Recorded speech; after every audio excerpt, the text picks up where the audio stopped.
ये सब तो कांग्रेस वाला मामला है। तो कांग्रेस के जो अभी कमलनाथ जी, मैं तो उनको बचपन से उनसे ठका हुआ चेहरा दुनिया में और कौन सा है?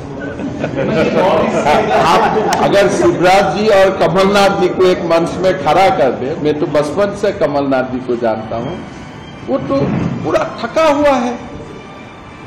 अभी अभी एक कांग्रेस का महानुभव गया था असम में, मुझको मिला था, मैं नाम आपको पर्सनली बता देता हूं। वो मुझको पूछ रहा था कि इतना थका हुआ चेहरा को क्यों पार्टी बार बार ला रहा है।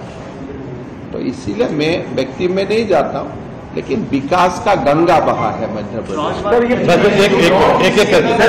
मैं तो यही चाहता हूं कि चुनाव का बाद मध्य प्रदेश का और विकास हो। नॉर्थ ईस्ट की तरफ सेंट्रल इंडिया की बात करें, 3 राज्यों में इलेक्शन होने हैं, मध्य प्रदेश, छत्तीसगढ़, राजस्थान। एमपी तो आपके पास है, लेकिन 2 राज्यों में सत्ता छिनी थी। तीनों अगर स्टेट्स के इलेक्शन सिनेरियो की बात करें तो क्या बीजेपी का मंथन है, क्या वापस 2 राज्य आ पाएंगे और बीजेपी में जो मैंडेट मध्य प्रदेश में मिला है वो कायम रहेगा?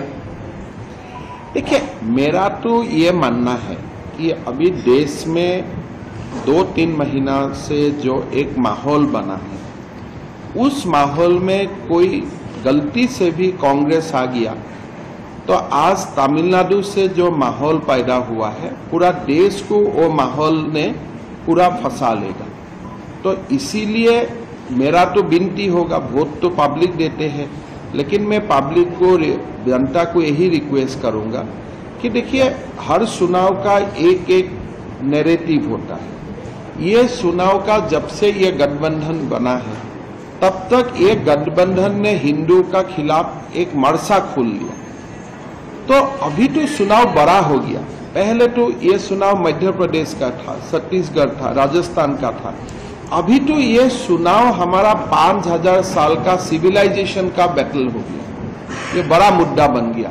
मेरा मानना है कि लोग इसका एक they will take cognizance of it और लोग अपना ढंग से वोट करेगा।